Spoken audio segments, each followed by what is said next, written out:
first marriage workshop. Thank you all for being here.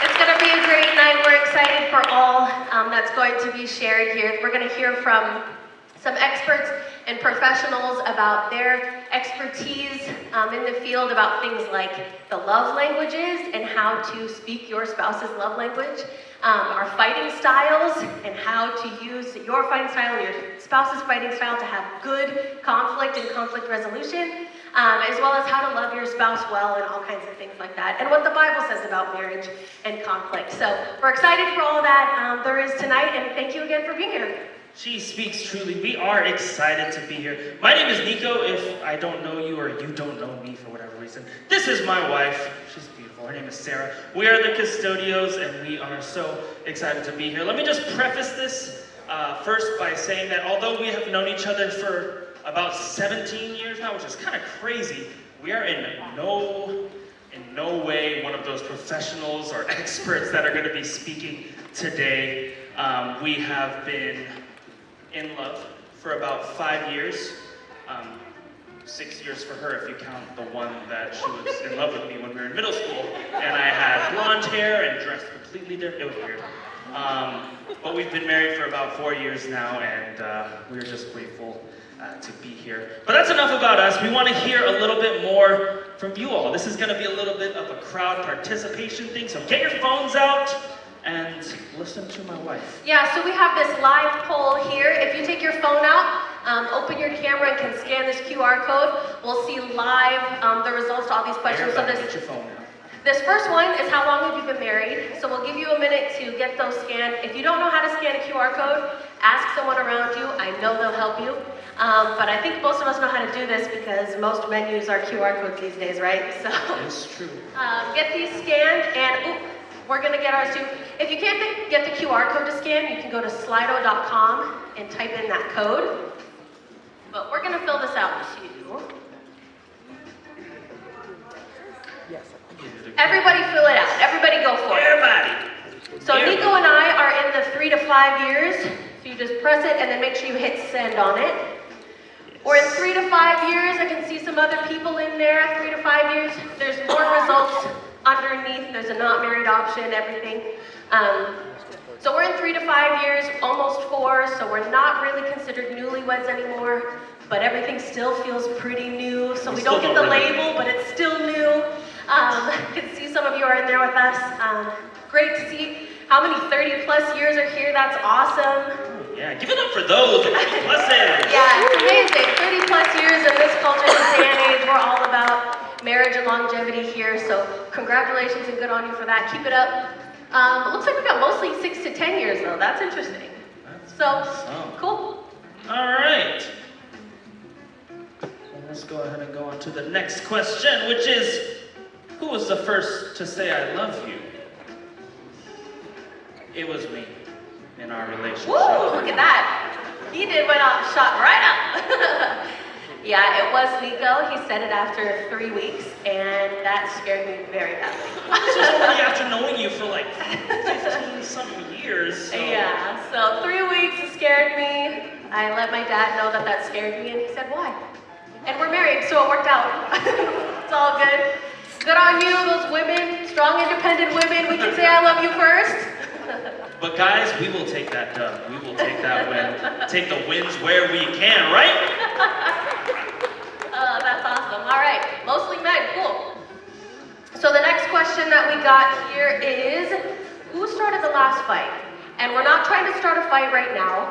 So if you need to answer in a specific way to not start a fight, you go ahead and answer how you need to. Do what you need to do. Ooh, that's a lot of she did. I'm also answering she did. I definitely started our last fight, but here's what I have to say about that. I carried the majority of the emotion in this relationship, so I carried the majority of the grievances. And that's okay. Somebody's got to. Who's gonna fight? It's all right. I admit that. It is what it is. I mean, I'm right there with you, so I get emotional like crazy. Anyway, next question. Interesting that she did, and the room got a lot quieter. That's all right. All right, who ate the other person's restaurant leftovers without asking? Be honest. Be honest.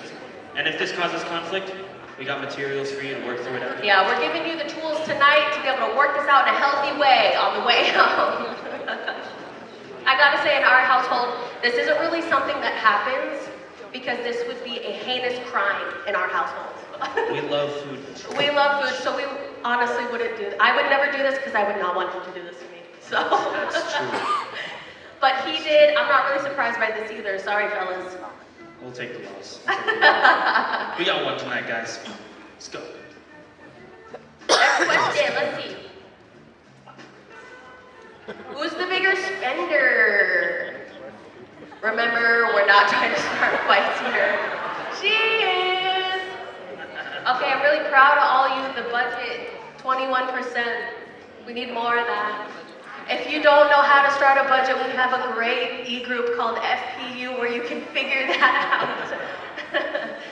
out. She is, though. That is not surprising. That is probably the way it is in our relationship as well. What we found is that you're usually the one spending more frequently, and then I kind of just buy expensive things every once in a while. So it's it kind of like evens out a little bit. I like what I'm seeing about the budget, though. That's great. All right, let's see. Next question. Oh, trick question here. Who picks where to eat? Read the answers carefully.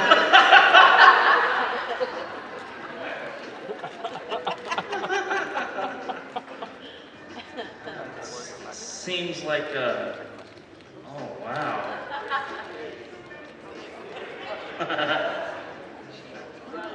Looks like funny. some of you are actually able to work through it. We saw a trick the other day that said, have the guy pick 5 restaurants, and from those 5, the girl can pick 2, and then the guy will pick the one from the 2. We tried it. Didn't work. It didn't work. Didn't He work. picked- We ended somewhere else entirely and spent way too much. He picked the 5, and I said, nah. He said, well, what do you want? I don't know. That's just the way it goes, right? But if it works for you, I mean, hey, you at least got one good thing out Yeah, of this it's night. a 5-2-1. But anyways, we're so grateful that all of you are here tonight, and good to know what we got going on in the room. But we hope you enjoy this video that we got for you.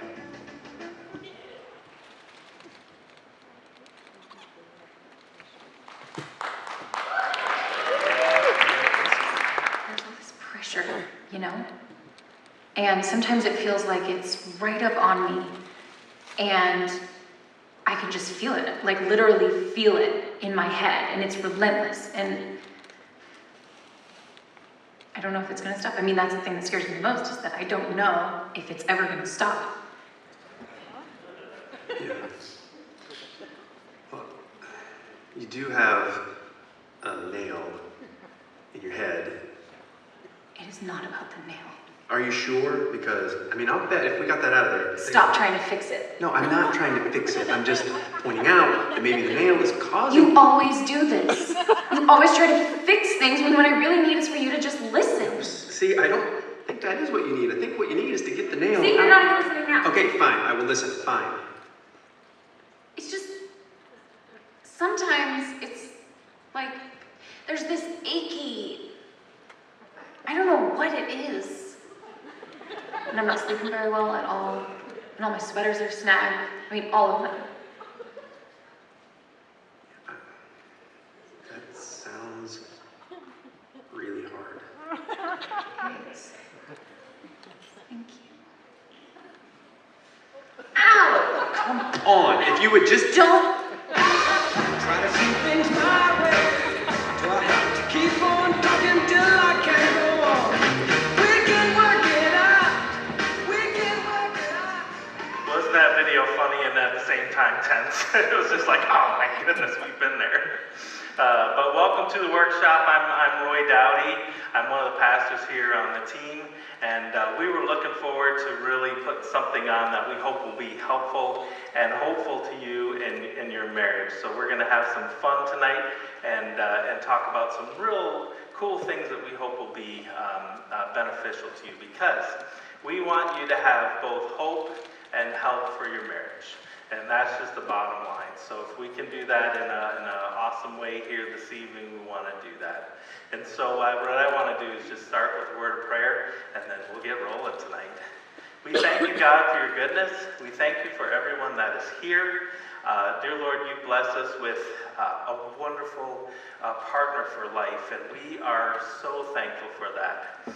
And sometimes we lose our way a little bit, or sometimes we just need some extra things to encourage us and strengthen us along the way, because marriage sometimes can be tough. So that we're just praying tonight that whatever decision was made that brought everybody here this evening, that they'll have some answers, dear Lord, but those answers not coming from anything that we say or do, but from you. We invite you into this place. We want your presence here. And so thank you for just guiding us through this whole night. We thank you, Lord, in your name. Amen. All right. This area is tough. You're living in D.C. area. It's high pressure, a lot of tension. And I want to first say that some of you landing in this room is probably the first time you saw each other all day, right? Is that how it is for some of you? You can look at your spouse and just give them a hug or put your arm around them because, hey, it's good to see you. I haven't seen you all day. And that's just kind of the way life is around here. It's just busy and lots of pressure.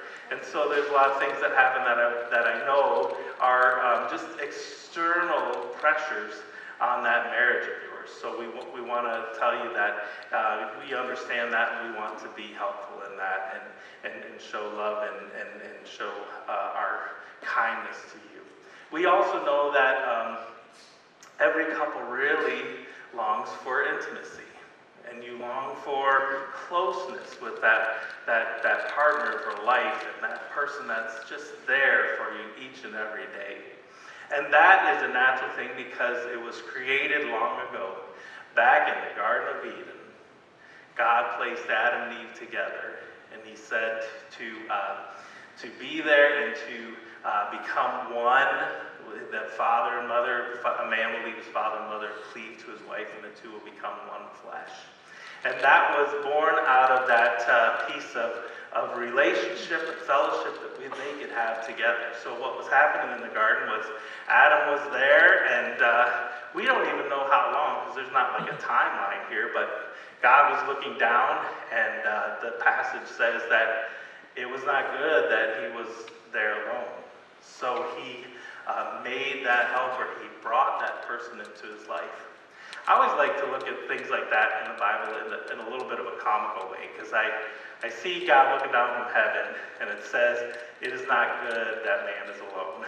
So the comical thing for me is, what was Adam doing? That made God say, this isn't good. You know, he's looking down, and maybe he said, that boy ain't right. Isn't that funny? He said, man. And Adam might have just been doing a bunch of stupid stuff, right? Just nothing really bad or sinful. He was just stupid. Maybe running around with scissors, you know, that kind of a place. And then, God looking down and said, oh, Jesus help this man. And then he said, oh, wait, that's me. And then he created a woman, and he put the two together in the garden, and they were one. So intimacy right from the beginning. I mean, this was God's plan, that you should love each other and show this part of your relationship in a very deep and meaningful way. So when we have struggles like the area that we live in, D.C., and we have those pressures, external pressures, and then you add children and all their schedules on top of it, this gets really, really rough. So we want to talk through a few of these things tonight, and that will hopefully be a blessing. Now, I just want to give you a little bit of philosophy about where things are headed tonight, because we've talked about professionals in the room and all that good stuff, but I also want you to know that above all that is what God does in our lives and what he says in his word. But the program here tonight is about God's truth. So if we consider everything as God's truth, then we are accepting of some concepts and some things that happen. So this is what I mean by that. God's truth is found in His Word, but it is also found in His works. So in the Bible, Paul talking to people were in relation to how people will come to Christ, and he says even nature explains or describes the glory of God. And so when we know that in His Word is absolute truth, and then we find truth in nature, and we see by the experiences of some of these psychologists and some of the professionals out there that they discover a truth, then we're going to want to use that truth so long as it doesn't contradict God's Word. Do you get where I'm going now here? So I want to go through some things that they're going to be psychologically based, they're going to be wonderful tools to use, but they're also things that are just found empirically to be helpful for couples as we go along here. So I want to talk first about this art of falling in love. So, the first thing about the art of falling in love, there's just 4 stages, and if you have not gotten that QR code for the packaging material, if you signed up and you just didn't get that today or yesterday or whenever you signed up, you can go to that QR code right now, get the link, and you can follow along in the notes, okay? So the first thing I want to talk about in this art, well, I'm going to give you a few minutes. Maybe not everybody got the QR code. But hopefully you got the email. And hopefully as you were going through the material, you took the 2 assessments that we put in there. As we go through the night, those will be fun and helpful to know. Okay, so let's move along. The art of falling in love. This is ideas of a doctor by the name of Joseph Beam, and he teaches us this about ourselves and about our romantic relationships. So this first thing is about attraction. Attraction is a wonderful thing in the pathway or the journey of love. Wasn't it wonderful when you found that person that you just fell in love with, and man, she is beautiful, or man, he is handsome, and I am just falling for this person. There's 4 pieces of attraction that happen. The first one is physical. Now, we don't need to go into a lot of explanation about this. I mean, everybody, he's got it going on, or she's really, really hot, whatever the statement may be that brings you into this physical form. And it's a beautiful thing. So sometimes based on where you land on Christianity and everything, you might feel like, oh, this is too intense an emotion. Maybe I shouldn't be doing this.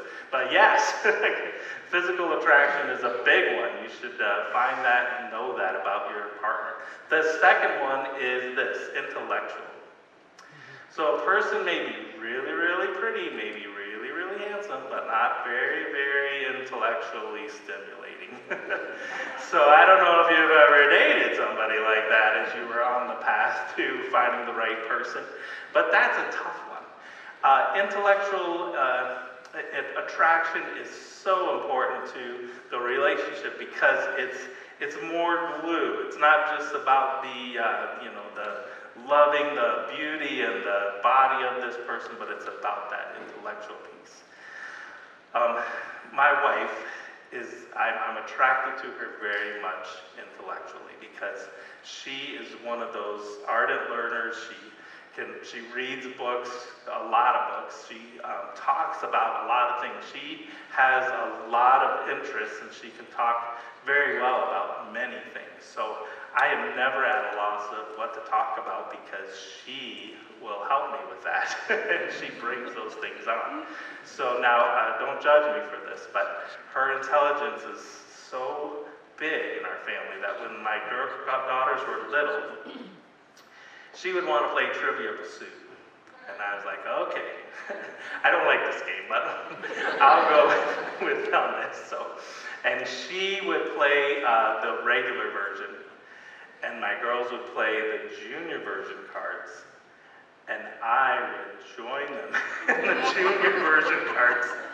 because I don't know all this stuff, but she does, and it's intriguing to me that somebody has those kind of things like that big of an intellectual thing, like right, like it's who won the shot put in the 1990 Olympics, right?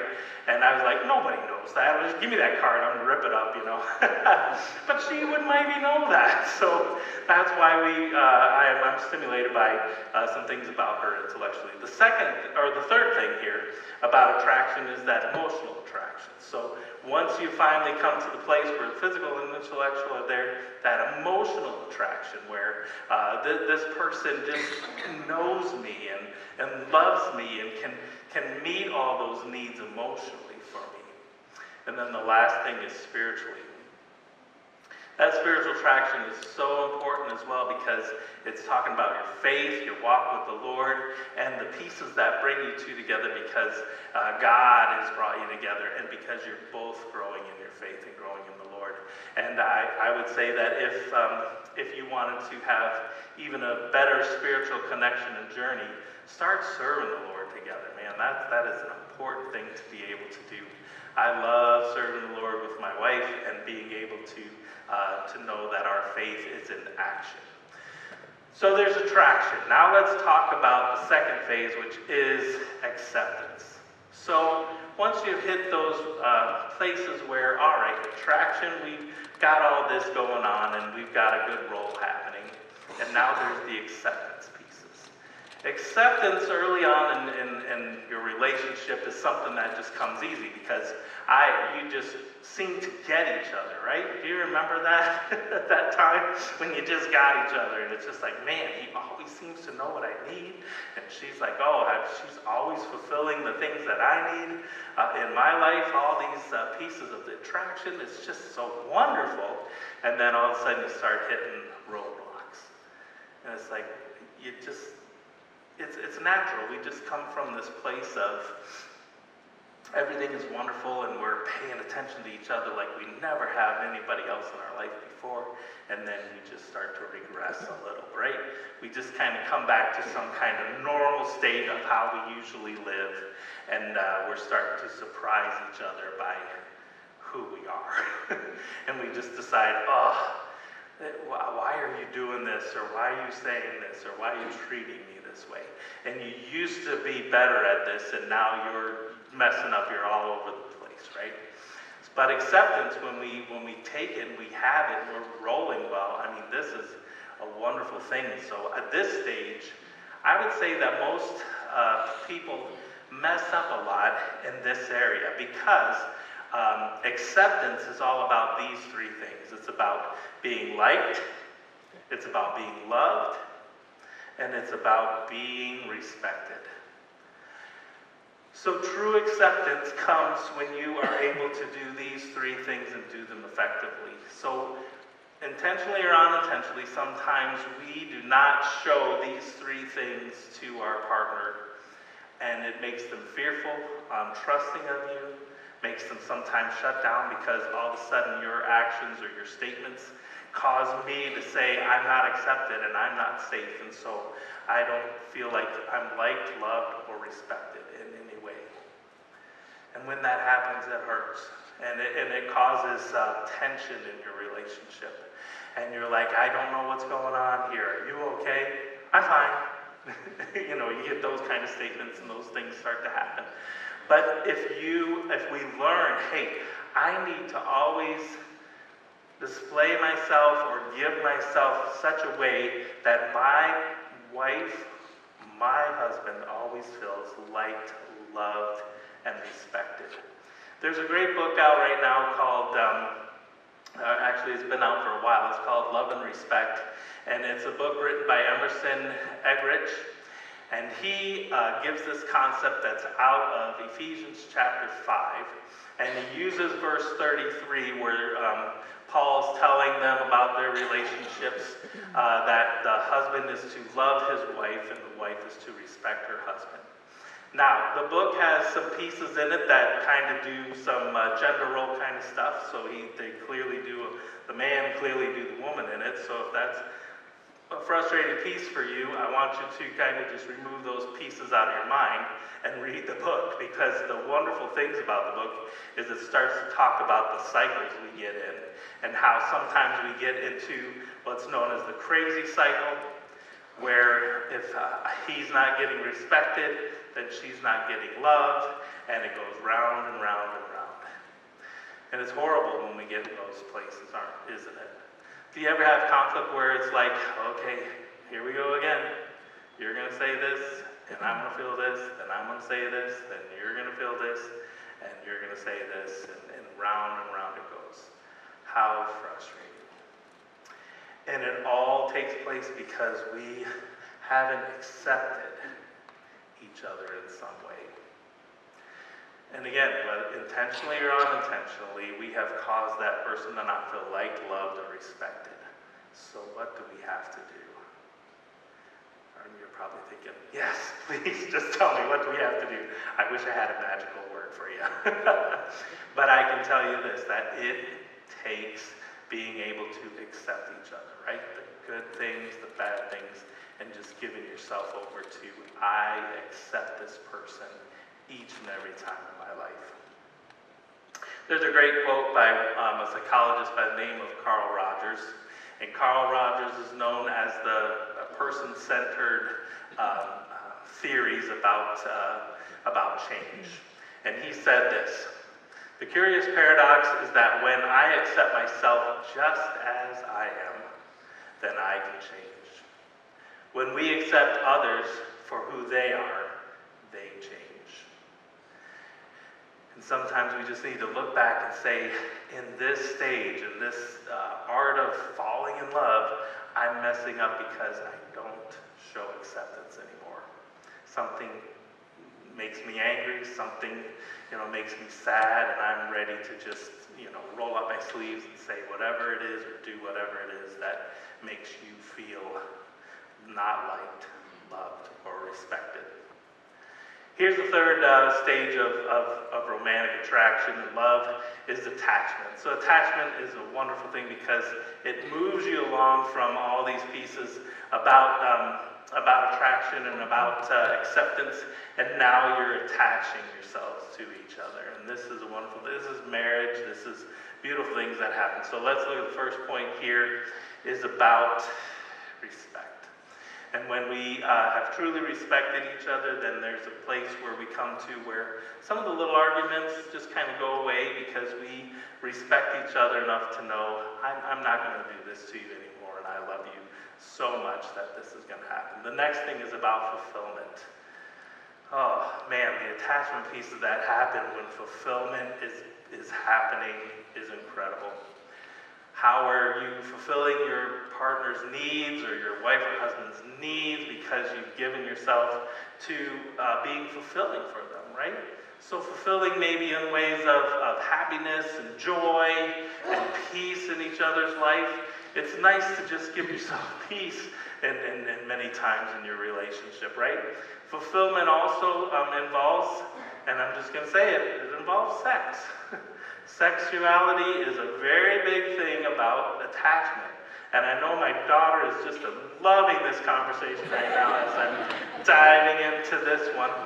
But there's big pieces about attachment when it comes to sexuality and bonding. So the actual chemicals in your body that come together that bring a bonding for you is the oxytocin, the dopamine, and the adrenaline. So those three things will outweigh any drug that's out there. You take that mix and man, the sexual experience and the bonding that can happen because of that is so incredible. Are you starting to get uncomfortable because you got a boy up there talking about sex and all this?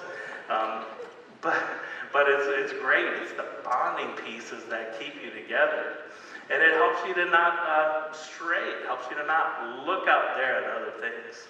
And it helps you to stay in this relationship in a stronger way. It's like the story of, sex is one of those things that, especially when you're younger, there's a lot of it, and it's just happening. It's just like, yeah. And then, it starts to drift away, just like the acceptance piece. And it's just like, I remember when Tracy and I were starting out. You remember that, Tracy? And then we were just like, we came to one night and she was just like, I think we just need like a break. I said, all right, we'll take it.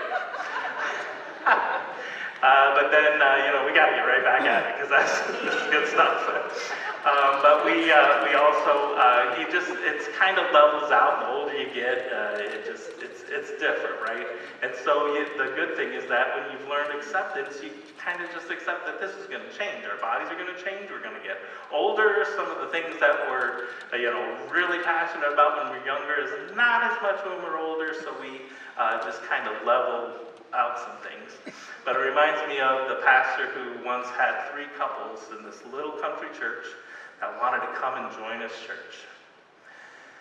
And he was so excited about that, and he had his little class, and they're all in there, and he's talking about, the wonderful things of the church, and checking in on their salvation decision, and were they baptized, and doing all these wonderful things. And he said, okay, we are going to take 2 weeks to just pray about this decision. I want you here in the church, but I want you to pray about it too. This is a serious decision. So the one couple was, over 50 years old and, pushing 60. The other couple was in their 30s and 40s. And then the first couple was just married a few months. They hadn't even been married a year yet. And so the pastor sent them away. He said, so make sure you're praying. And he said, and by the way, take a fast from sexual activity, just to concentrate and really think about this decision, really focus on what God's doing in your life in this way. And so they all went home with this agreement that they would do this. And then one by one, the pastor just called each couple back in to talk about their decision and how prayer went and all that kind of stuff.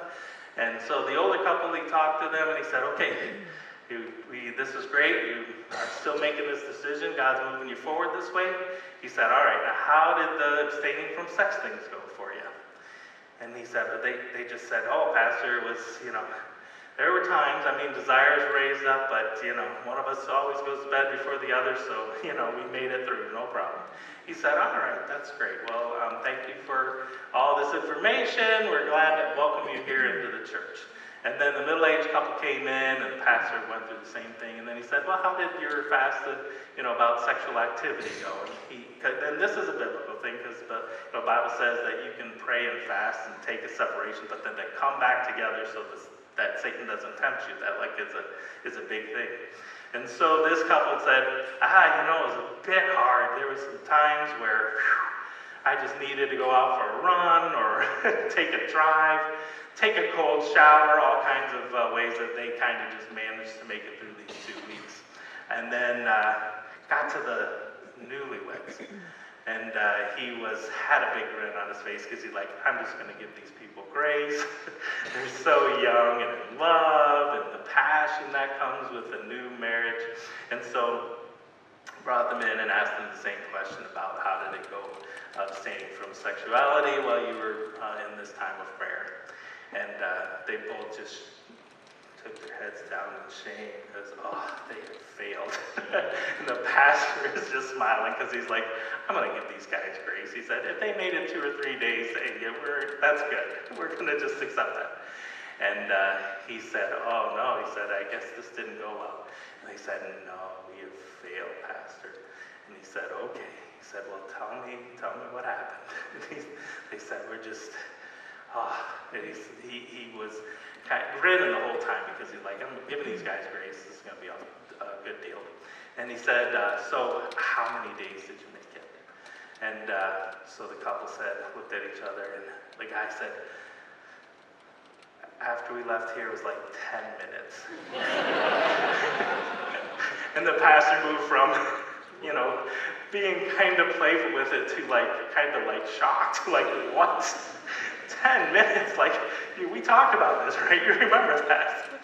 And so he said, so how did that happen? Like, take me through this a little bit. And he said, I don't know what to say. He said, we left here, And then she bent down to pick up a can of corn, and I was like, oh man, I was just started making out, and we just started doing it right there. So he said, wow. He said, well, I can't believe that happened. And he said, I was going to give you grace. I was like, if you made it 3 days, awesome. He said, but I don't know about this, man. It just seems so lack of self-control and everything. And so he said, I'm going to have to ask you to leave and never return here again. And the couple was just so distraught, and they shook their head. And then they looked up at the pastor and they said, we understand, Pastor, because that's exactly what the manager of the grocery store told us. Isn't that funny? But fulfillment, this is a big deal. Like when you are fulfilling each other in this way, it's a great thing, it's a godly thing, it keeps you attached. The next thing is about spirituality, just being able to be there for each other in moments of growing in Christ. This may start something simple, like we're just gonna start praying together. Like sometimes at night, just say, let's start praying together. And even if it's a first attempt and you're trying to figure this out and how you can get into a rhythm or a routine with this, sometimes it could just be about God, just give us a good night's sleep and see how God adds desire and thoughts into your heart about things you can pray about. I've had a great spiritual example with my family. My mom and dad always together early in the morning. They always got up before us. They were always reading their Bible and praying. And they, even still to this day, there's 5 kids. I'm the oldest. Monday is pray for Roy. Tuesday is pray for Pam. Wednesday is pray for Mark. Thursday is pray for Matt. And Friday is pray for Rebecca. So they have been doing that, and I have had that wonderful example in my life. I only had 2 kids. So we are like odd day, even day. So we used to do this with the fight over the front seat with the girls too, right? Odd days are Kaylee, even days are Sarah. So we pray for them that way. And then the last thing is about passion. Man, passion in a relationship and just saying, I desire you, I want you in my life always. So that's attachment. The last thing is about aspiration. When a relationship can get to the place where aspiration is very, very important, and you are actively working together to fulfill life's dreams. You ever dream together? When did you stop dreaming together? I know we have. We're just like, meh, day after day, it all kind of goes the same. But when we are able to really actively dream about life together and where we're headed next, it's such a wonderful experience. Move to the place of aspiration. Talk about dreams again, because that brings so much hope, so much love back into your life. Another thing is the reconciliation of life desires. So sometimes it's about realizing life doesn't go our way, and we have to talk through this, and we have to reconcile this and come to a new normal of what life will be. And when you can accept those pieces, you're doing well in aspiration. And the last thing I want to give you here is the art of compromise. So it's about knowing that I'm not always going to get everything I want. She's not going to get everything she wants, and we can compromise on these things. A lot of people see compromise as, oh, I'm losing, so I don't want to be a part of compromise. That just means I'm giving up on things. But no, it's so much bigger than that. It means that working together, you're coming up with solutions to all these things listed here in this aspiration. Now, how do we stay in love? Because we talked about all these different stages. And what happens with a couple falling out of these stages? What happens with the couple that they start to get detoured? So what actually happens to a couple that moves from, like, how does a couple move from, wow, we moved to all this place, and now we're at a place where I don't know if I love you, I'm not even attracted to you anymore. You can see how this could happen if you see it as a U-turn, right? And you move from dreaming together and doing all these things, and the next thing you know, attachment pieces fall apart. And you don't even want to be in bed with each other, and it gets rough because attachment is moved away from your relationship. And then there's no acceptance pieces, no respect, no love, and it's always conflict, always spinning. And then you get to the place where, I don't even know if we belong together, and you hear statements like, we got married too young, I don't know if I ever loved him, all these kind of nonsense statements, because really, when you take it back to original pieces, man, you were really in love, and you were really attracted, and it got messy. So here's some questions for you today in regard to this part of the presentation. What stage has the most trouble that keeps you from enjoying the next? So in each one of these stages that I walked through, you might, hopefully something struck you and said, that's where we're at, that's the stage. What I like about this whole thing is that there's the 4 stages and you can pick them out. Because sometimes, I don't know if you're like me, if conflict gets going and I'm just like, where are we even at? Like, I don't even know when we started or how this all happened, but if you could say, we're talking about the acceptance piece here, and you're not feeling loved, liked, or respected, so let me give that to you again in a great form and just say, I accept you.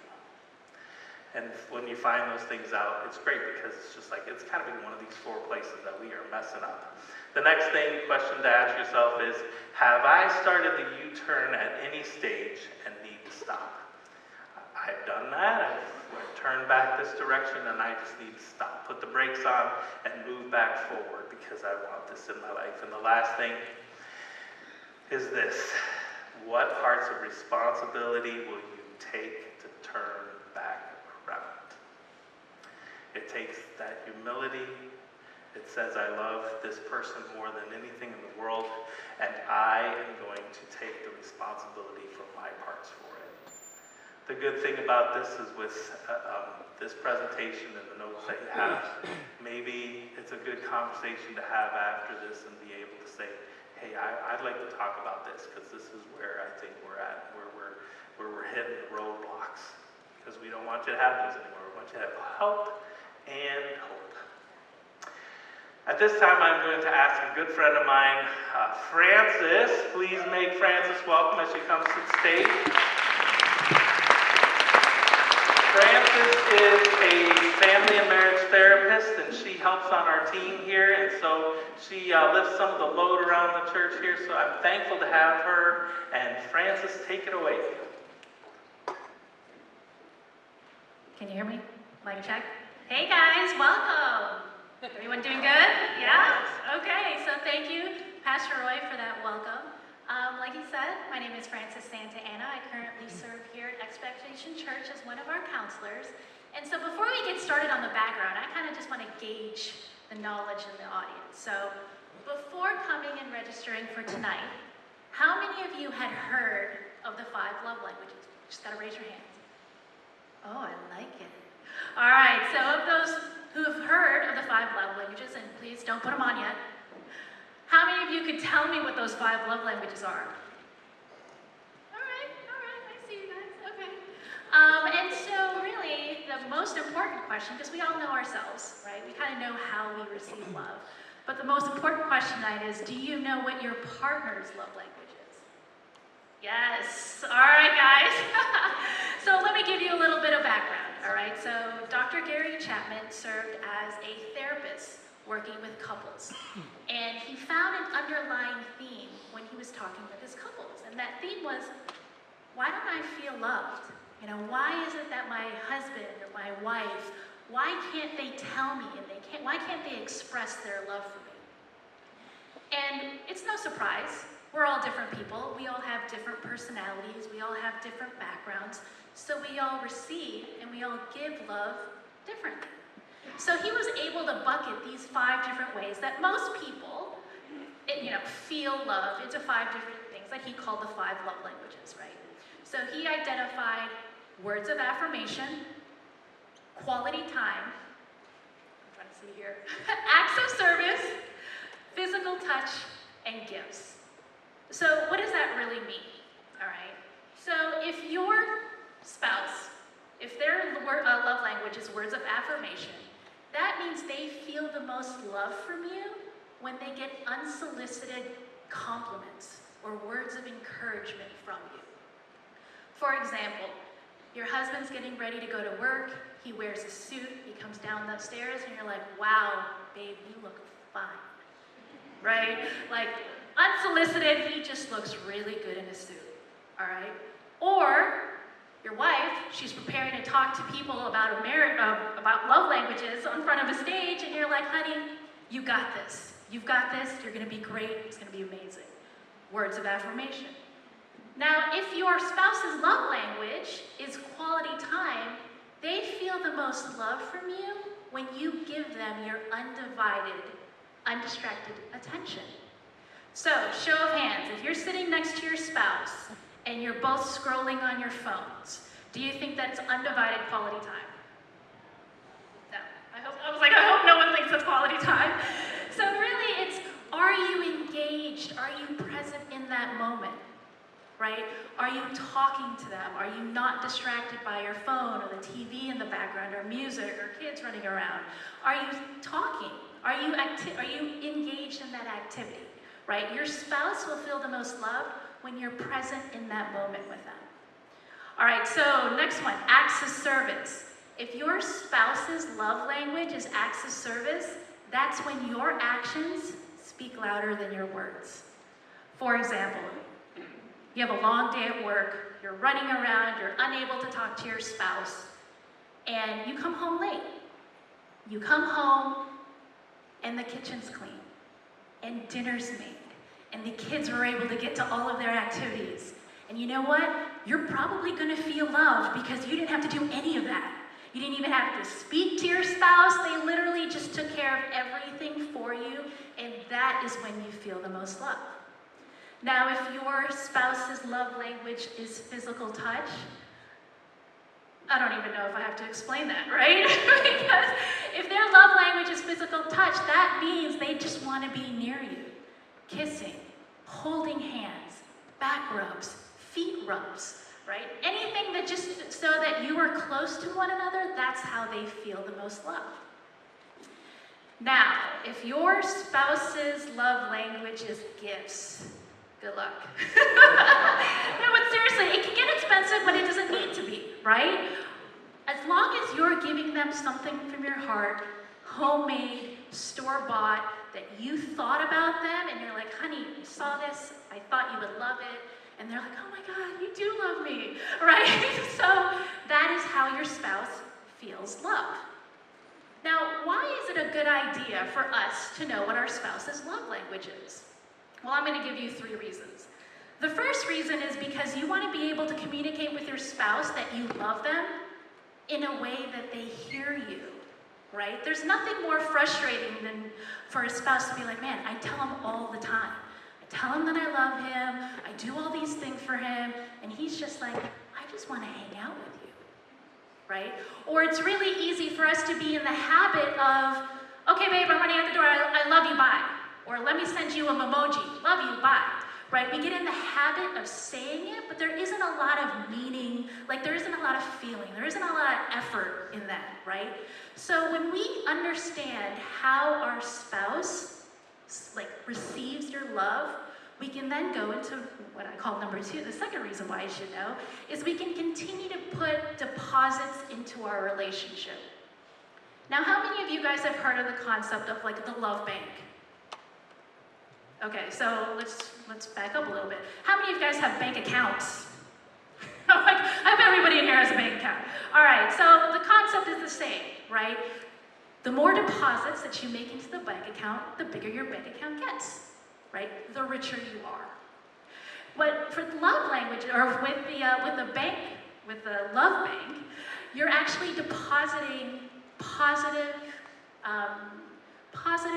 like instances with your relationship, right? So if you understand that your spouse feels love in a certain way, you're making positive deposits into your relationship. On the flip side of that, if you have a negative experience or you're feeling unloved, you're taking a withdrawal out of your relationship. You're withdrawing from it. So you want to make sure that since you know what your partner's love language is, you can continue to make deposits because it's inevitable. Just like Pastor Roy said, we're going to have disagreements. we're not the same people, right? We're not gonna always agree on everything.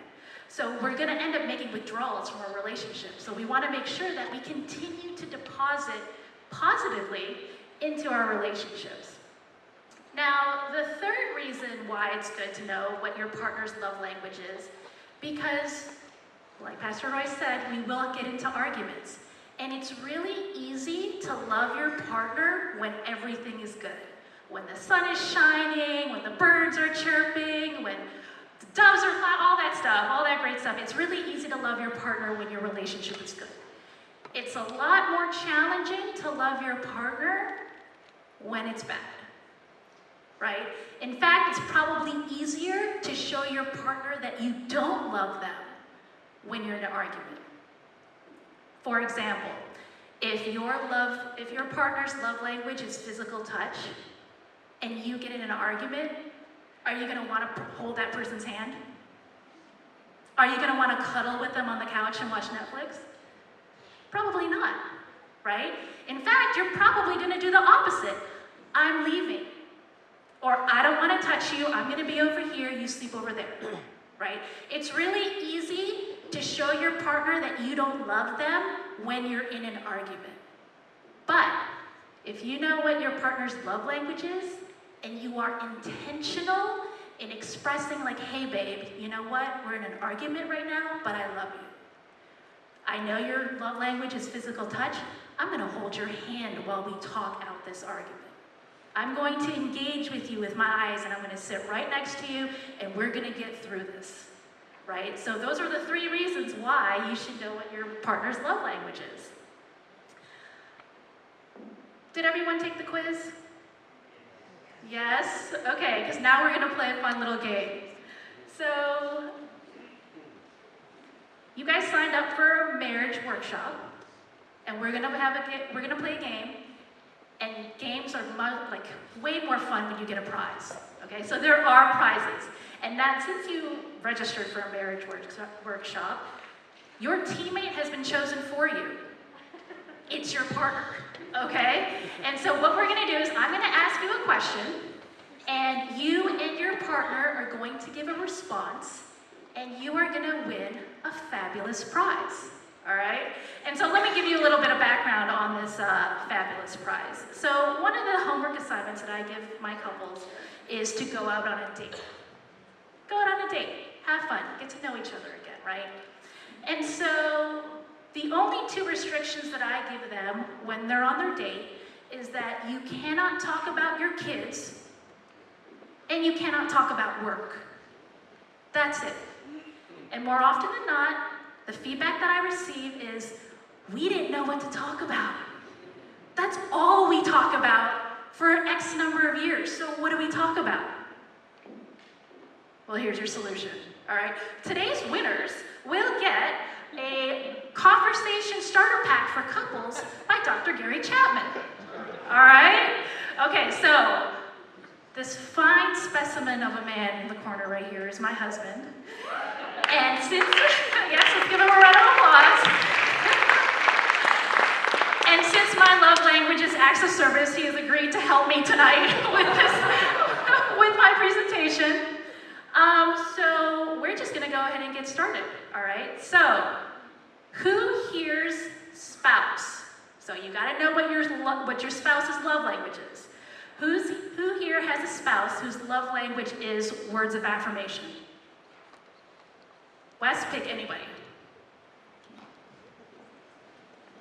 Okay, so the first question for our couple is, knowing that your spouse's love language is words of affirmation, tell us how you've shown your partner love.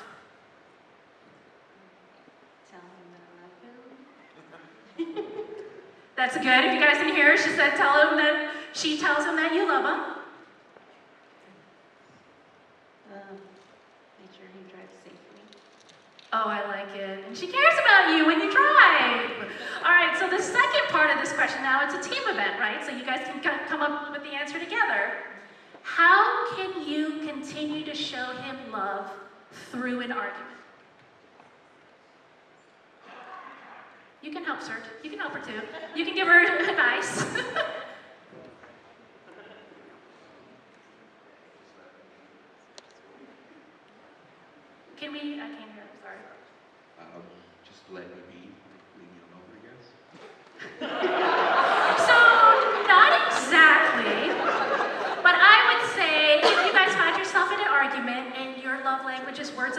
affirmation, maybe just continued encouragement.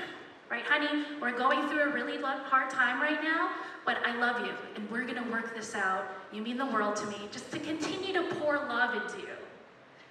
Thank you guys. You guys are our first prize winners. You guys get a deck of cards. All right, next question. Who here has a spouse whose love language is quality time? All right, you guys are the winners. Oh, well, not yet, hold on. Okay, so knowing that your spouse's love language is quality time, give us an example of how you've shown him love. Well, our quality time is like watching Real Housewives.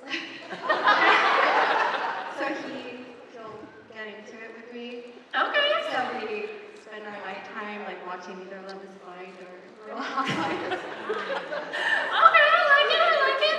All right, so as a joint, you can come up to it together.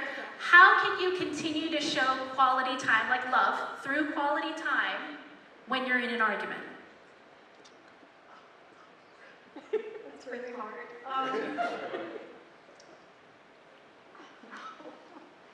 Well, we actually just had an argument yesterday. And I guess towards the end, we were just... She started it.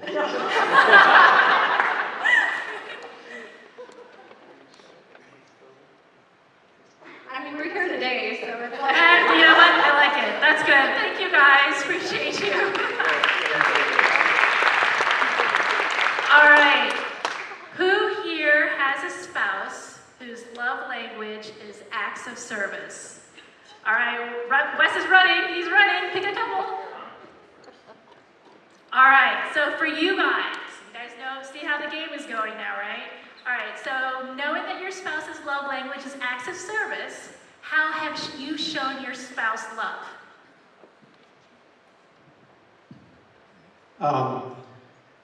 The other night, we were driving home. I was driving, first of all, I was pretty tired, and she needed gas for her car, so I stopped, took the time to stop and put gas in the car, even though I would rather have just gone home and left her an empty tank. Next morning. I love that. That's awesome. Thank you. So the second part of the question to get your card deck is, how can you continue to show her love through an argument? It's not easy. You make an act of will, and you just maybe ask God to help give you the strength to do that. And then once you start, it usually feels a little bit easier. That is a really excellent question. Or answer. Thank you so much. Appreciate you guys. All right. I'm pretty sure everyone's hands are going to raise, but I'm just going to ask it anyway. Who has a partner whose love language is physical touch? Oh, all right. I'm prefacing this, guys. All right. We're still in church. Keep it PG. How did you show your partner that you've loved them? Well, right now, we sit like next to each other on the couch. Same, girl, same. All right, and so the second part of the question is, how can you continue to show your partner love when you're in a disagreement? Outside of him being deployed, we've never slept in separate beds. I'm sorry, I didn't hear you. Outside of him being deployed, we've never slept in separate beds. Oh, well, thank you for your service, sir. And yes, absolutely. Thank you. All right, last one. Who has a partner who receives love when you give them gifts? Oh, there's a couple. There's only two. You gotta put your hands up real high so Wes can see you guys.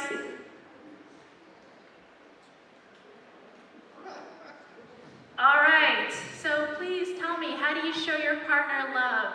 So my husband is a huge Cowboys fan. So, wait a minute, right, we are in church. So, and I'm probably going to say it wrong, but I got him a throwback Emmitt Smith jersey. Yeah, even though it cost a pretty penny, he was like super happy. Oh, okay. Yeah, I just skipped across the line. All right, okay. And so how would you show your partner love during an argument? Or how can you continue to show your partner love during an argument? I'll try to say this in a nice church way. My husband, let him grab my butt. I could not hear a word. What was it? Let him grab my butt. Oh, okay. Thank you.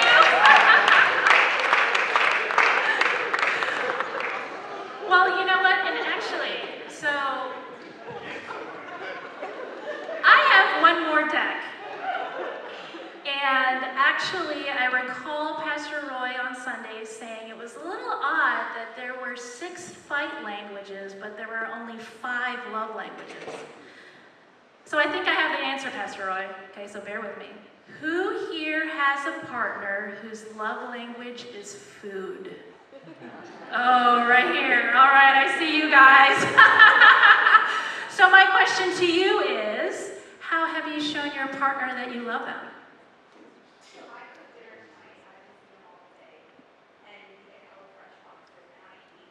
Oh, she does love you. Okay. I like it. So if you guys didn't hear her, she hates cooking, but she makes dinner, and he loves food. So that's why. So can you then tell me how you can continue to love him through an argument? Oh, okay.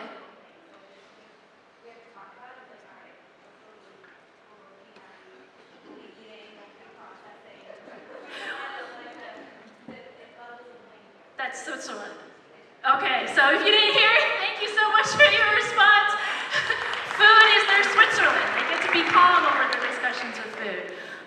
And so I think that's it for my time this morning. Everyone, give my husband a round of applause. He's so great for being here today. And I appreciate you guys all coming tonight.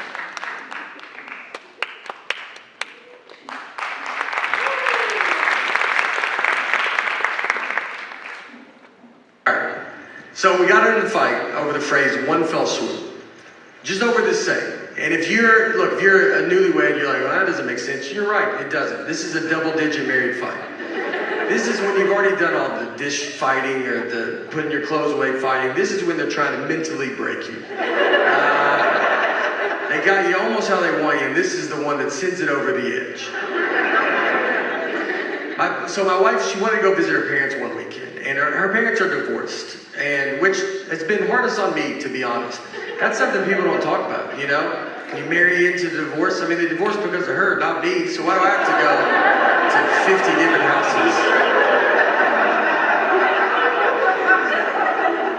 So, she wanted to go visit her parents, and shit, I want to do it in one fell swoop. Now, I've never heard my wife say the phrase "one fell swoop." We've been together 20 years, she's never said it.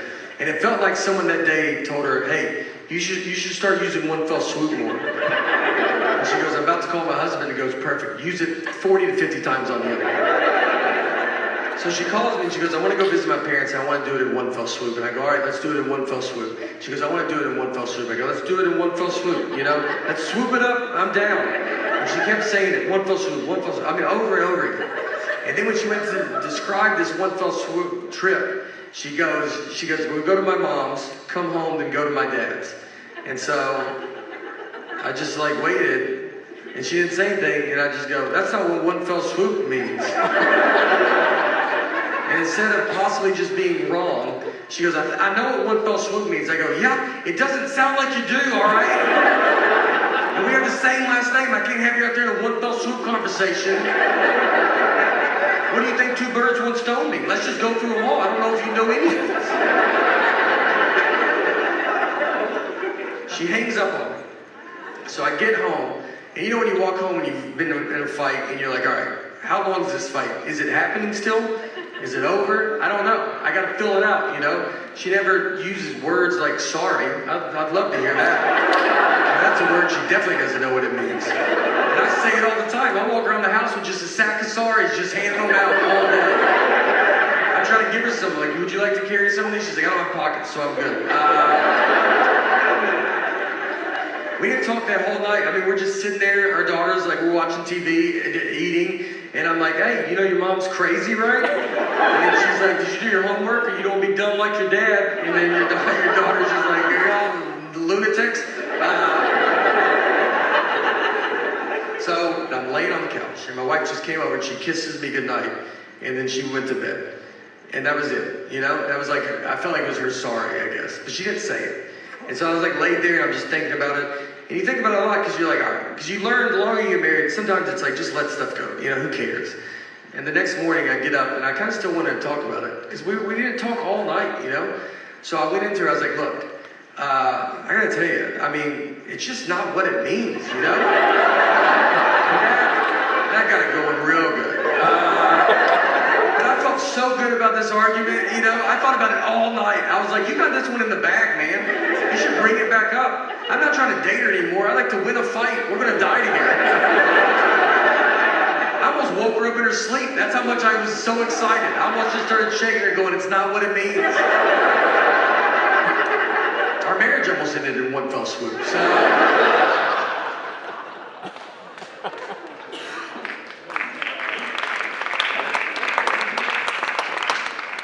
Between Francis and Nate Bargatze, that's a tough act to follow. So let me ask you this. How many of you have had a one fell swoop argument? You can raise it. I put both hands up. Roy and I had one this morning over breakfast. It was lovely. If you didn't raise your hand, my guess would be A, you are still in the very early stages of your marriage, and you're in the don't let them see how crazy I am yet stage. Or B, you're very uncomfortable right now because your pants are on fire because you're a liar. You cannot be in a close, meaningful, long-term relationship, intentional relationship where you were invested in without there being conflict. Francis touched on it in the love languages. Roy talked about it when he was introducing the whole subject for tonight. Conflict, just like death and taxes, is inevitable. So who taught you how to fight? Going back to when we fight, who taught you how to fight? For most of us, the answer would be nobody. It's just something you kind of made up on your own, right? Parents taught you how to pee in the potty, how to ride a bike, how to drive a car. Your teachers taught you how to do long division. Well, some of you, not necessarily all of us. How to use proper grammar in a sentence or proper punctuation. Sesame Street taught us how to count to 10 in Spanish, and that monsters are real and there's a good chance one lives in the trash can outside your house. We learn things different ways from different peers and different sources, but nobody really ever teaches us how to fight, how to have healthy conflict. And that's the key. Most of us grow up thinking that conflict is a bad thing. So we respond poorly to it. We either retreat or we get aggressive. But healthy conflict does exactly the opposite that you think it does. Negative conflict drives a wedge between you. Healthy conflict brings you back together. It creates trust, it strengthens your love, it deepens your trust with one another, and this is where the fight languages come in. So coincidentally, I'm the one that gets to do fight languages, so let's do this. Bring it on. I'm glad I get to follow Roy, and he'll be up here later, and we'll actually, at the end of this, be vulnerable with you, as if Roy hasn't already shared so much more. So much more than when we practiced this at home and when we talked about it so many times. You guys, I am sweating. Every time he gets up and people say, are you nervous when Roy speaks? Yes. Have you heard him? Just Sarah, ask Sarah. We are both pitted out, sitting out here like, oh, where is this going? Jesus, help. So, fight languages. Most of us never learned how to fight. And our fight languages is a way we learn to protect ourselves in childhood. They stem from a childhood negative experience, a hurt, so you develop this shield that's going to protect that deep wound that you have. It may not have been a traumatic experience, it may just been one of those imprint moments where you learn the world isn't really a safe place. I can't necessarily trust my parents, my teachers, my peers. I'm not safe, so I have to learn how to protect myself. None of us really have, how many of you did everybody take the fight languages quiz? Took them? Good. If you haven't taken it, I highly recommend you take it when you get home. The information about them is in your packet that came in the email from Pastor Roy, and if you used the QR code earlier, you can look at them in there while I'm talking. But nobody ever has just one fight language. Just like your love language, Francis pointed out the 5 of them. Most of us have a primary love language and a secondary. Same is true with fight languages. Most of us have a primary fight language that shows up when we're in conflict.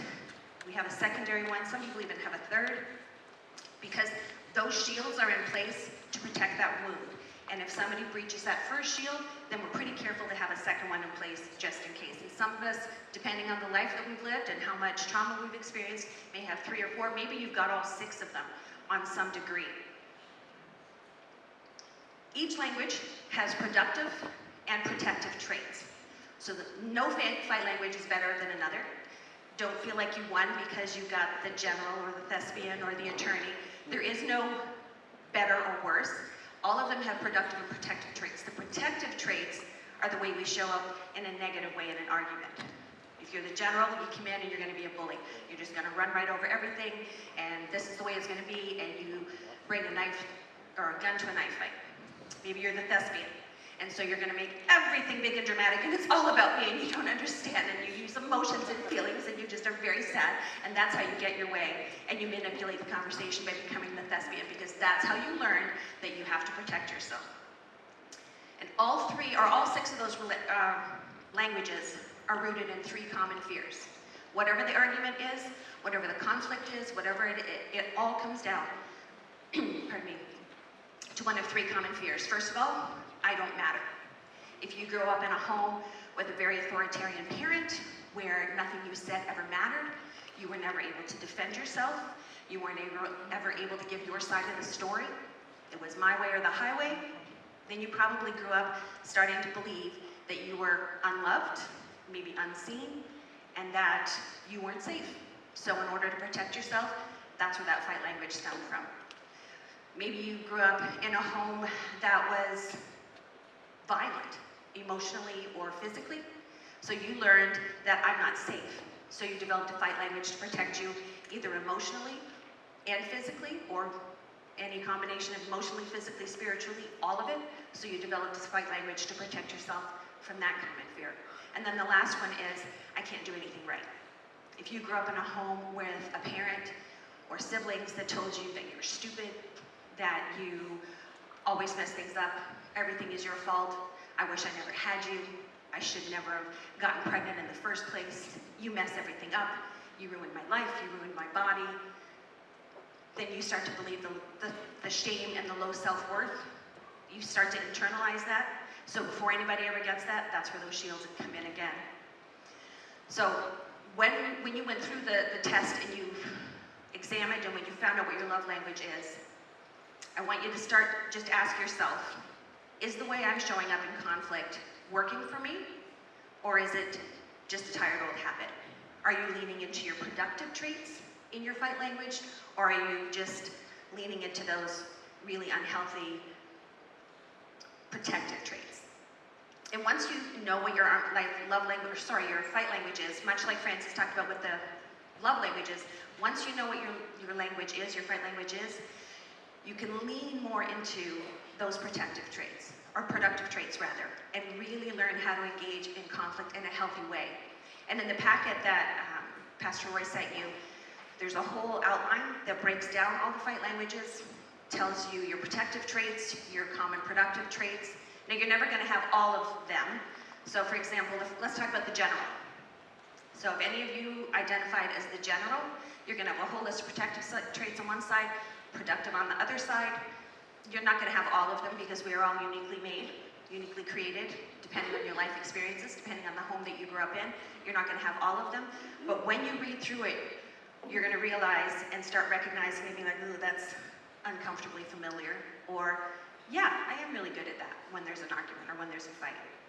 The 3 common fears are broken down for you, takes you through what they all mean, and then it gives you some skills to cultivate. So for each one of those languages, you've got protective traits, productive, reaction to common fears, new skills to cultivate, and conflict resolution. So these are really helpful.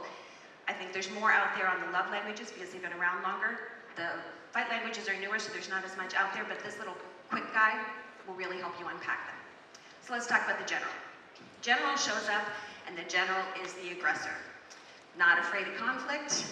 Let's take this land. I'm here to win. Even if they are filled with shame afterward, they're still here to win, and they show up in the fight, and they're very destructive when they're leaning into their unhealthy traits. There's bodies on the ground. It's really unhealthy. However, they're productive when they're in their productive state or in their productive traits. They're very protective. If you are feeling unsafe and you have a friend who's a general and you have to engage in a conflict, you might want to ask them to just buddy up with you and help you to have that hard conversation, because they're going to be on your side. They can lead the discussion. A general in a healthy, productive trait is really good at navigating the conversation and keeping you from spinning off into tangents. No, we're not going to talk about that right now. We're here to talk about this, so let's stay on topic. So that's a really healthy trait to have if you're engaged in conflict. Second one is the thespian. So the thespian is the victim. Everything gets very dramatic. They're the star of the show. They are very in tune with their emotions, and they will stay, and that's what keeps them center stage, and it shifts all of the blame away from them onto anyone else except them. They really fear being blamed for things. They really don't want it to be their fault. So when they're unhealthy, that's when that very dramatic, very over the top, like this was a small thing, but this is a really big thing. Like, I don't know how we got from one fell swoop to sleeping in 2 different rooms, kind of a fight, right? But the thespian has very great strengths, gives people who don't really have feelings or don't really feel comfortable with feelings, gives them space to have their emotions, gives them the chance to experience or to lean into things and be able to verbalize what their emotions are. Third one, the astronaut. Astronaut, defined by withdrawal. When things get tense, I'm out of here. And it may not be physically leaving the room or leaving the premises. Sometimes it's just checking out. So while they're chirping in your ear, you are thinking about, I want tacos for lunch, right? Just go ahead and step out of this whole argument, and I can't leave this space. I'm going to stand here and pretend that we're still having a conversation, but mostly I'm thinking about tacos, which is true for me 75% of the time, whether I'm in a fight or not. The astronaut, again, like all the other fight languages, also has really strong protective traits. They are productive. They really prioritize setting aside time to cool down, which is really important if they're in a conflict with someone like the general, because the general is escalating things and they're just barreling through, bodies on the ground, and the astronaut is really good about saying, okay, emotions are really high right now. I think we should just take a break. We'll come back when we can both talk about it calmly. We are going to come back and talk about it, but I'm going to need a minute. So when you're calm, when I can get my emotions under control, we'll come back and talk about it. They're really good at helping you find common ground because they are willing to put a pause and sit on things for a minute and let you think about it. Gives you that space to find the common ground. So that's really helpful in conflict. Fourth, the attorney. I was triggered by this one because that's who I am. I show up very righteously in conflict. If you would just listen, you would understand why I was justified in doing what I did. So let me present my PowerPoint of facts and illustrations to demonstrate why maybe you're not wrong, but I'm definitely not either. So, and then I want to present my case. I don't like to be interrupted. Let me just say what I have to say. You've got a chance, but I need to say what I have to say. So, I'm very good for fighting injustice for myself, injustice for somebody else. We actually do make very good attorneys. Keep the conversation. That's another one of the fight languages that can keep things on track and focused. Really important for everybody to win, even though fighting isn't about winning, you still want everybody to walk away feeling like they didn't lose, right? So, hello, Roy. Getting interrupted. I don't like being interrupted. Again, not what we practiced. I was like, this is like completely, like I was Yes, this is completely you. Exactly.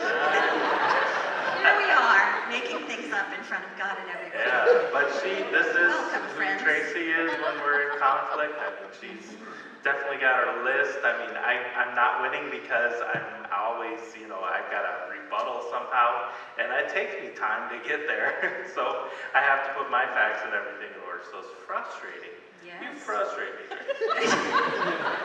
So here's the part where Roy and I are going to dive a little deeper. We're going to have a conflict right in front of you here. Things are about to get real. But how many generals do we have out there? You identified with that when you took the thing. Oh, all right, nice. How many thespians? All right, we got a few thespians Feelings out first, there. it's okay. Feel your feelings. What Raise that about hand. the astronaut? Oh, I would like to be the astronaut. I would love to leave every argument, but what about the attorney? Anybody identify with Tracy? So you're an attorney. Okay, all right.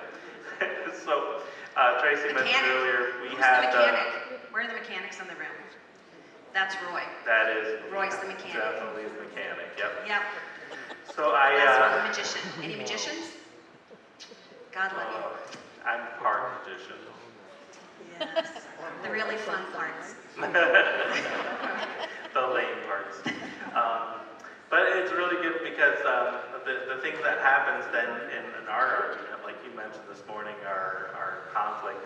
And the whole time when we're getting ready for this, I'm just like, Tracy, you gotta stop fighting with me. We're supposed to get up there and talk about this stuff. Let me tell you, don't ever volunteer or offer to do a marriage seminar on conflict or any kind of seminar on conflict or the fight languages, because I'm going to tell you, the devil sleeps over at your house every other night.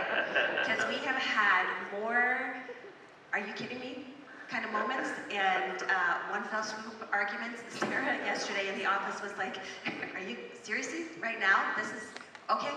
And she just stepped away. She's like, you guys do your thing. I'm out. So. The mechanic, though, is my love, or fight language. Sorry, I'm getting those mixed up. And I sometimes ignore my own needs for others. I play the magician in the way that The mechanic is the fixer. That's really important to understand Oh, the I'm on definition. mechanics there. Sorry, I got messed up. Yeah, the fixer. I'll ignore my own things just to make sure that we're getting everything taken care of. I'll be uncomfortable sometimes in a protective way by getting away from lingering tension. So I will avoid that. I might apologize just to end the conflict. And I think that's where then it begins for the attorney.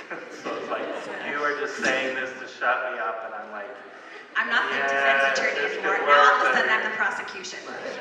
I switch sides in court because that is a trigger for me. So this is how, when we are in conflict in unhealthy ways, what it looks like for us. I'm the attorney. I'm presenting my case. You don't get your turn to talk. I'll tell you when you get to talk. I'll tell you when it's your turn. I have trouble with personal responsibility because I don't like to be wrong, which neither one of us like to be wrong. We're both firstborns.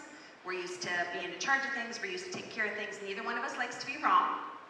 And I'm always preparing for my defense. So when he is talking, I'm not really listening to what he's saying or even the nuances or the subtext of what he's saying. I'm preparing my next defense, my rebuttal. He will, when it's his turn to talk, when he's let me say his piece, and let me be very clear, it's not like we have this, it's not like a courtroom drama where we have our assigned spaces and take turns. It's messy, just like all of your conflict is. But Roy will shut down, which drives me crazy. He'll not shut down, he'll deflect because he just wants to use humor to make it better. And that, my eyes, when I tell you, I have never been closer to God and asked for help and self-control more than in those situations. I want to punch him in the throat. Like, I am just like, I'm telling you this and my emotions are here and you're going to make it, are you seriously? You can't run, I'm short and fat, but I can run fast. I can catch you. It's going to cost you. That's all I'm going to say, it's going to cost you. yeah, those are when my magician, that's my second, that I start to annoy her with that because I'm always, look over here. So, the magician always kind of gets what they want, so they'll agree with you, yeah, and then I just do what I want anyway. So that kind of annoys you, probably. That was our That was the fight this morning. So Roy had asked, there was several things over the past couple months when we've been putting this together. There was several things that our team decided collectively, and then the more granular, detailed pieces of it came down to more what we were going to do. Sarah helped with a lot of it. Sarah and Nico were very key in making all of this happen tonight, so thank you to both of them. Shout out to the almost newlyweds, but not quite newlyweds. But Roy had asked 2 questions, or 2 specific things, asked our opinions on. We told him our answers. Collectively, we all agreed on it, and then he did what he wanted to do anyway. And some of it came back up at breakfast this morning. One of them was specifically about the snacks for tonight, because we had talked about snacks. We made a decision as a group about snacks, and then Roy showed up with different snacks. And why? Like peanuts. We're like, you can't, there's allergies. People, Brian Smith could be here. We could kill Brian. Brian! I said, are you trying to kill Brian? Are you in the insurance? Like, do you have a deal with Leah? Like, we are 1 peanut away from an insurance policy that would change our lives. But not at Brian's expense. But anyway, that's what started the conversation this morning was, why did you ask me if you didn't want to know? That makes me crazy. And he's like, well, you know, it's just the way I am. Look over there, babies, right? So, deflect and distract. Always bobbing and weaving, bobbing and weaving, bobbing and weaving. When I think about that piece, you remember when we were first married, we were in a church where you always had to wear a suit and tie. And so I knew the suit that I wanted to wear, and I would come to her and I'd say, which tie? And I didn't realize I was doing this, but I was asking her which tie she thinks I should wear. And she'd pick one, and I would wear the opposite. Every single Sunday. Every single Sunday. So one Sunday she got so irritated. She said, why do you even ask? You just wear the other tie anyway. I was like, what are you talking about? Like, I didn't realize I was even doing it. So I was unintentionally aggravating her with the way that I was in being this magician kind of fighter.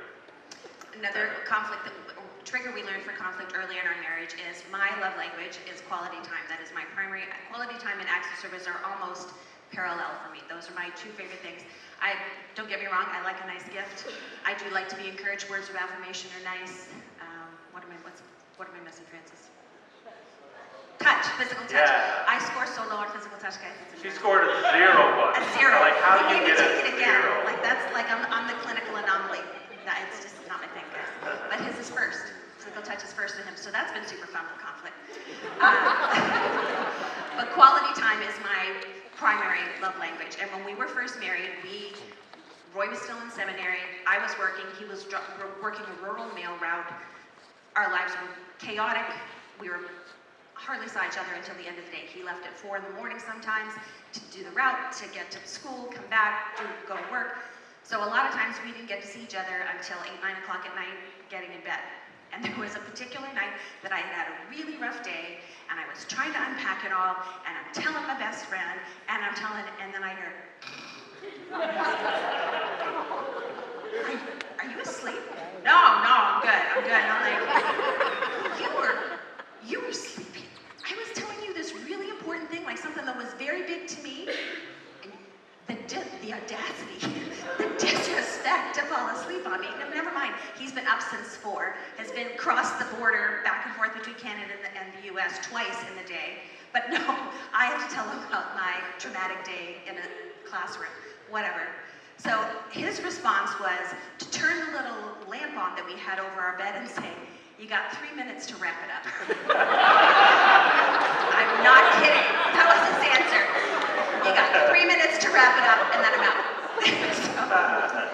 Which, we were still young and dumb enough to be like, oh, honey, you're so funny. But sit up, because we're not done in 3 minutes. You might want to get a snack. So, understanding your partner's love languages, critically important to deepening that strength, to deepening your love, strengthening your relationship, coming together on the same page, and so is your fight language. Understanding the way your partner not only receives love, but the way they show love, the way they fight, the way they receive the way that you fight. So understanding those pieces, that's again, make sure you lean into your packet and unpack all the things that are in there about what new skills to cultivate. So for me, from Roy, I need him to express my emotions. And you might think that being married to a pastor and the care and counseling pastor, a licensed clinical therapist, it must be magical. And like you dream like we never have conflict and how healthy, how mentally well I must be. Oh, nay, nay. Oh, nay, nay. Nothing could be further from the truth. So, understand your partner, understand how they express their love, how they receive love. Pay attention to your partner the way they fight, and when they're falling into those unhealthy patterns, lean into the strengths. I literally, because, you know, me and my lists and data or reasons, when we went through the mechanic, which is Roy's primary, I highlighted the things for him. Here are the things you need to work on. Here's the skills you need to cultivate. You might notice if I showed you. And I said, where is that? Roy didn't do any of that for me, but I'll help him. I'll show him the ones that I'm willing to work on. Well, we hope this has been some helpful thoughts for you.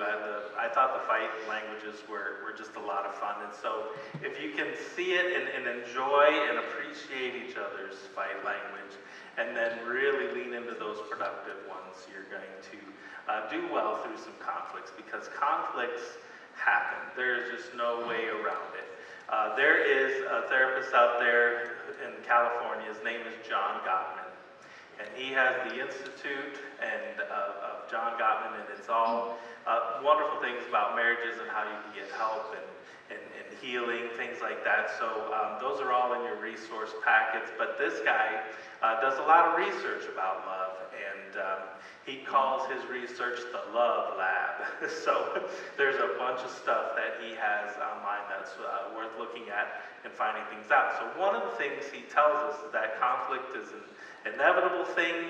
He actually, in his surveys and questionnaires, discovered that only 31% of the conflicts in our marriage are ever resolved in time. That means 69% remain unanswered, unsolved. So that's an important thing to know, because if you think, wow, I'm just in conflict all the time, we're never getting anything settled, you may be normal. That may be all right, because we have those same things that happen with us, like things that are continual, and it's just like we just can't get past this thing, and it's always frustrating, and that can be all right. So you learn those pieces of acceptance with each other, and I'm going to be all right with this. And also in his statistics, they're all there in your notes. You can just look at some of those things and just get an idea of them. So I want to skip ahead. If Kathleen, you're following me, I want to go to the biblical principles of conflict, because this was supposed to be a 90-minute seminar workshop, and we're already there. So we're going to ask for 95 minutes, 95-minute thing here, but I want to go through some of the biblical concepts. The first one is, don't let anger control your relationship. Talk about conflict ASAP. So this verse in Ephesians tells us, don't let the sun go down upon your wrath, and that you are meant to resolve this as soon as possible. Some take this to think, I'm going to stay up all night and get this fixed. It's about relieving the wrath and the anger. So sometimes it's okay to say, look, I love you, and I know we haven't resolved this, but let's talk about this again this time. Sometimes the biggest things that happen in conflict is that it's kind of left unresolved, and then all of a sudden you get back together because you're sorry that you hurt the other person, and so like, I'm sorry I said that too, and like you kiss and make up and all this, and then, wait a minute, that fight just never got resolved. Like it's just still laying there. But if you say, let's make sure we're talking about this again at this time, then you're showing the love and respect. You're showing that I love you so much that we are going to make sure we talk about this and bring it up again. So making sure that you're taking care of those conflicts ASAP. And the next one is this. Sorry, I'm running through this presentation in my head trying to get there. Kind words help bring up conflict. Proverbs 15:1 says, a soft answer turns away wrath, but grievous words stir up anger. So especially if your partner's love language is words of affirmation, don't poke the bear, right? So If you can tell that the conflict is escalating and things are bad, sometimes the best thing you can do in conflict is just walk away.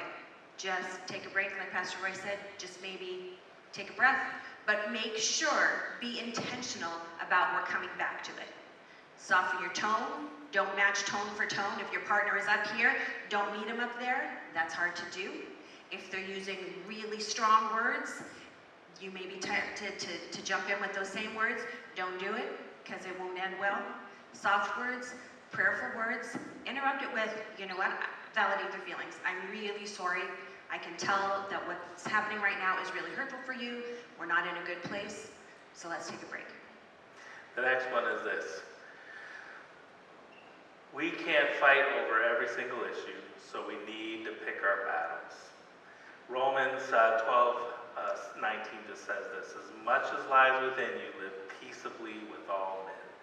And so there's sometimes we just need to say, hey, I don't need to fight about this, and we can put that issue aside, and we don't have to do this one anymore. If you really want that color of couch, we'll get it, right? Things like that, whatever that may be, to just resolve those things quickly, but also to show that you love your spouse and you're going to let them have their way at times, because you don't have to fight about it.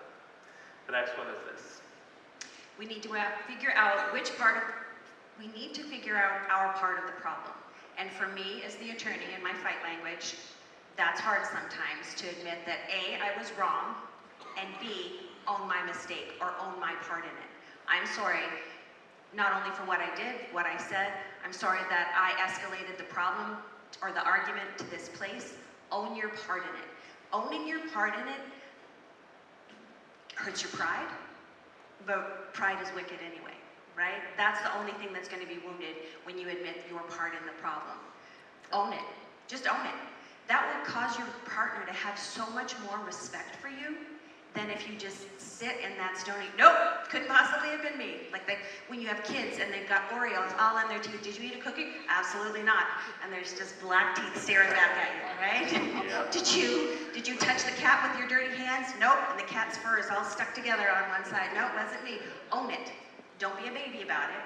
Own it. That verse there in James says each one should be quick to hear, quick to listen, slow to speak, and slow to anger. So being that person for the other. And the last thing here we want as a biblical concept going home is we need to give each other grace and forgiveness. You looked up these verses in Colossians before. Tracy, you remember some of the messaging in that? Or? I do not. I do not. Thanks for putting me on the spot. No, I do not. Look these verses up. They're really good. They're good ones. I can promise you that. They're really good. We looked them up this morning, and I thought one of us had that one. But, I was in my prayer closet. Sorry, I was deep in prayer, and so it's gone. Well, thank you all for being here tonight. We do have a Q&A here at the end, but this is a little different. It's not a Q&A where you ask us questions. We have a couple questions for you. What was the most helpful for you tonight? You can say it or make it the fight languages? Yeah, that was fun, right? I like the fight languages. Well, did you say something, George? It was all refreshing. Good. We wanted to really offer hope, and we want you to know that it's there, and we want your marriage to survive and thrive and do all kinds of wonderful things for yourself and for the Lord. But here's the next question. What is the one thing you want to change for yourself? This is something that you can change that will enhance or repair, help your marriage. And you don't have to answer that out loud, but if you're brave enough, go for it. The last one is, where is there more support for us? This website here, it's in your package again, but marriagehelper.com. I realize that we talked about conflict in some helpful ways and structures that we did through this workshop, but sometimes there's people sitting in the room where we are in serious need of some help and we are about ready to end it. I don't want you to end it. God has hope for you. There's hope out there. MarriageHelper.com has a lot of resources, but one thing they have in particular, it's a Christian organization with a lot of psychological pieces to it. Joe Beam, the presentation I did at the beginning, is from him, and you can go down there for 3 days and really work on stuff. It's in Franklin, Tennessee, and I encourage you to do that. If you're like, our marriage has had affairs and we have all kinds of issues like that are happening, this is a great place to go. They actually claim a 70% success rate, so that's a really good thing. The other thing is church counseling team. So if you go to the website, I've got the wrong thing up here, ecnow.info is not the right place. You go to our church website, and under resources, you can click on counseling, send us an email, and we will get right back to you.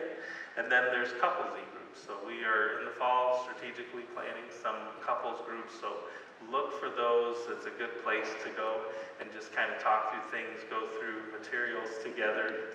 And Tracy and I will be leading one this summer if you're interested in joining our group. It's going to be a limited group, so you want to jump on it fast. And then the last one is the resources in your packet. All kinds of books. We've even put blogs and podcasts that you can listen to, and just helpful things for you, okay? So we love you all. We want you to have awesome marriages, and thank you for being here this evening. Let me close in a word of prayer. God, you're so good, and thank you for bringing us back to this place where we can refresh ourselves and renew ourselves in you. We do want the intimacy that you created in the Garden of Eden to be in our lives and in our marriages.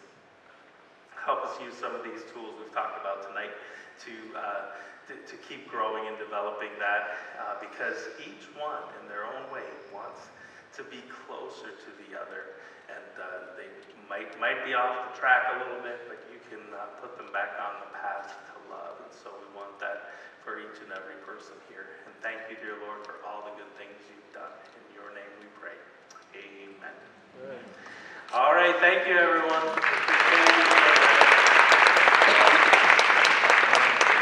few drinks and snacks out there. If you want to hang out, you're welcome.